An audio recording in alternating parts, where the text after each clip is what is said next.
Hello, everyone. My name is Dr. Bill Roach. This is another episode of Timeless Dialogues, and today we're going to look at what I consider to be the best response to William Lane Craig's book, In Quest of the Historical Atom.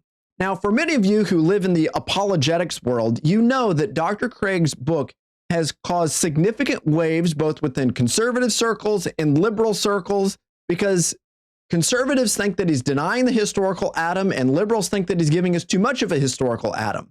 Now, I've already done a video in response to Dr. Craig's claims throughout much of his book and many of the claims that he's given throughout some of his different videos. But what I want to do today is I want to highlight what I consider to be the best book responding to William Lane Craig. Now, some people are wondering, why would I do this? Some people wonder if I've got a sponsor telling me to do this. Well, I want you to know this.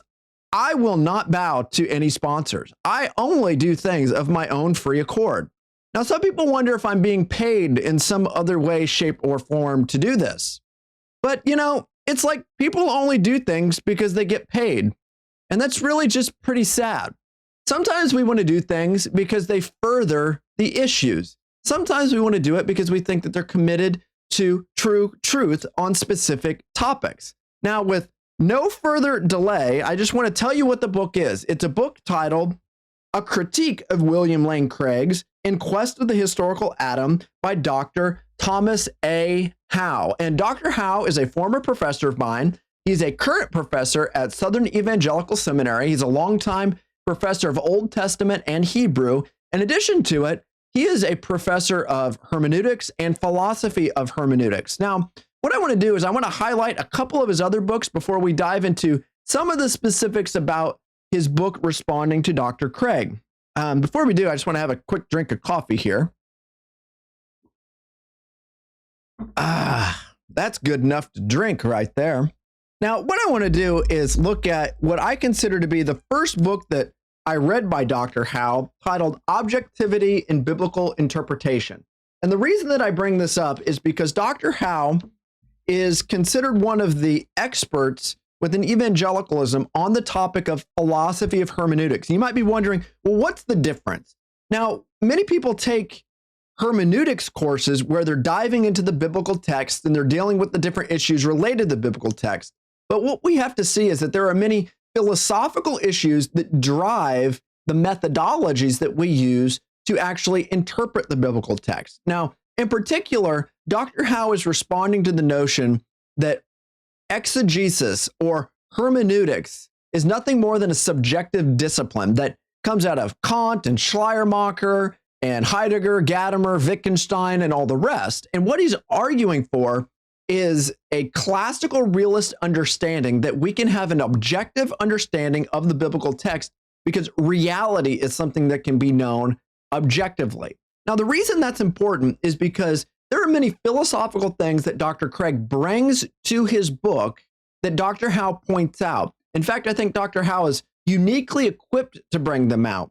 So I would encourage you to buy both Objectivity in Biblical Interpretation and the book When Critics Ask. And he co-authored this with Dr. Norman Geisler.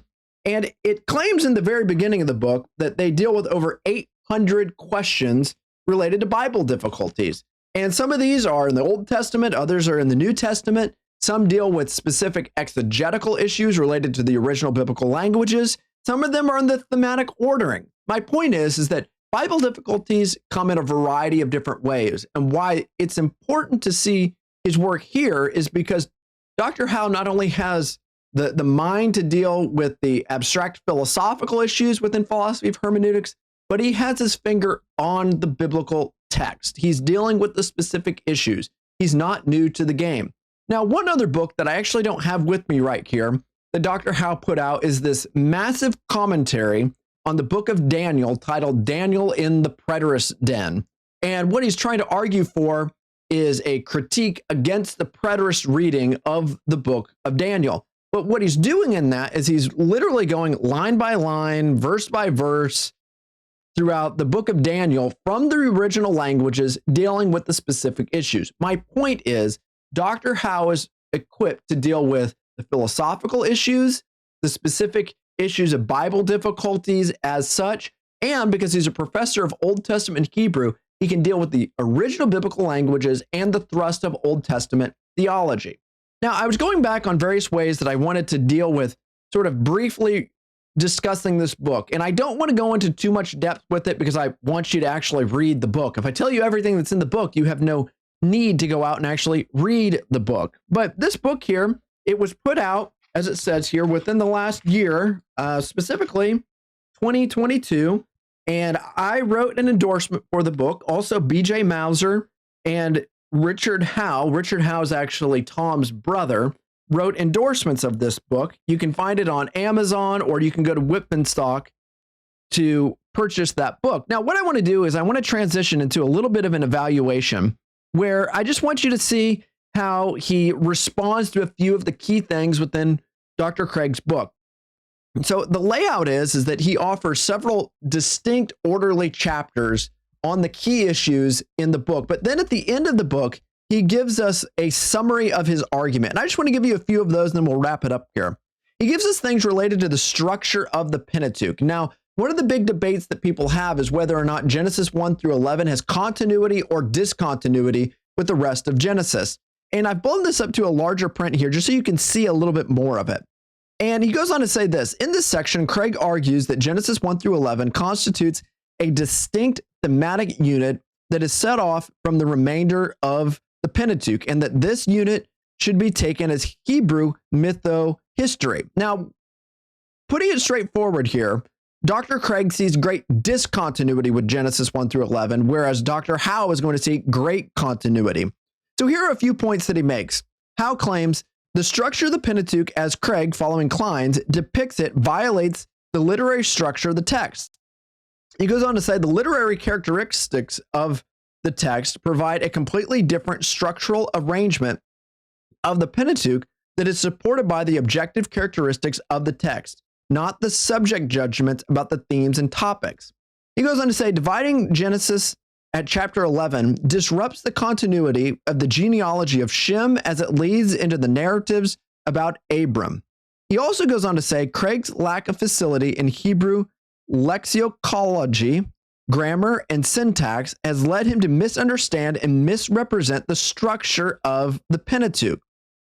Going on here just a little bit more, he goes on to say the relation of literary imagery throughout the Old Testament and into the New Testament supports the literary structure and features and the meaning and imagery that is used by the author of Genesis. And he goes on to say this, because Craig has either ignored or is unaware of the literary characteristics of the text, he has adopted a structure of the Pentateuch that does not reflect the author's literary strategy. Because Craig is not adequately familiar with the language, he has adopted a structure that cannot be supported. Genesis 1 through 11 is not either thematically or structurally distinct from the rest of the Pentateuch.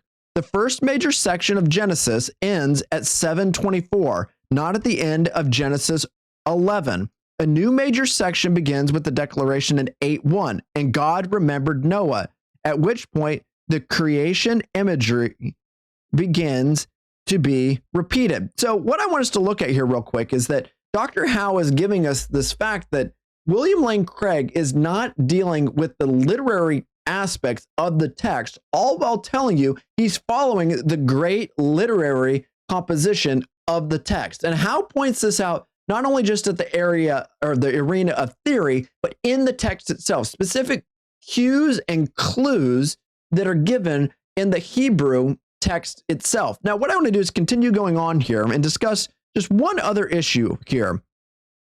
He says this, in relation to ancient Near Eastern mythology, A&E, ancient Near Eastern mythology, right in there. Because of the supposed similarity of themes between A&E myth and biblical narrative, Craig assumes that this indicates a literary context in which the Bible is constructed. Craig assumes that the moment or the movement is always from A&E myth to biblical narrative because he believes that the content of A&E myths predates the content of biblical narratives. So what he's looking at here is which one came first? Does myth come first, or does the biblical text come first? Or does the biblical text come first, or does myth come after that? Now notice this. Dr. Howe makes several comments related to this. He says, Neither Craig nor Old Testament scholars have proven the A&E myth forms a literary context by which one should understand biblical narratives. Similarly, he goes on to say, the similarities between A&E myth and biblical narratives can be explained because both texts are dealing with perennial questions of origin, life and death, creation, the nature of God or gods, etc. He goes on to say this, these very same themes are dealt with by authors throughout the history of mankind. Supposed similarity of design does not necessarily mean identity of origin. In order to prove literary context, much more evidence must be presented than has presently been given by Old Testament scholars. He goes on to say, Craig has misunderstood the theme of the Pentateuch. Now, he goes on to say this, Craig has not grasped the theme of the Pentateuch, which is salvation by grace through faith, a theme that is not found in ancient Near Eastern myth. And it is the difference that makes the difference. It is the difference that makes the difference. And what he goes on to look at is these issues in the various chapters on the nature of myth and family resemblance and the characteristics of different myths.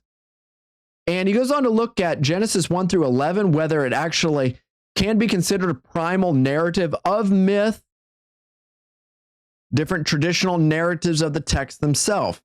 And what he's going to do throughout this book, in order to kind of wrap up here, is Dr. Howe's going to show that the Bible is not a mythological book and that there are no significant comparisons that can be made in order to say that Adam is either a non-historical figure or some kind of mytho-historical figure.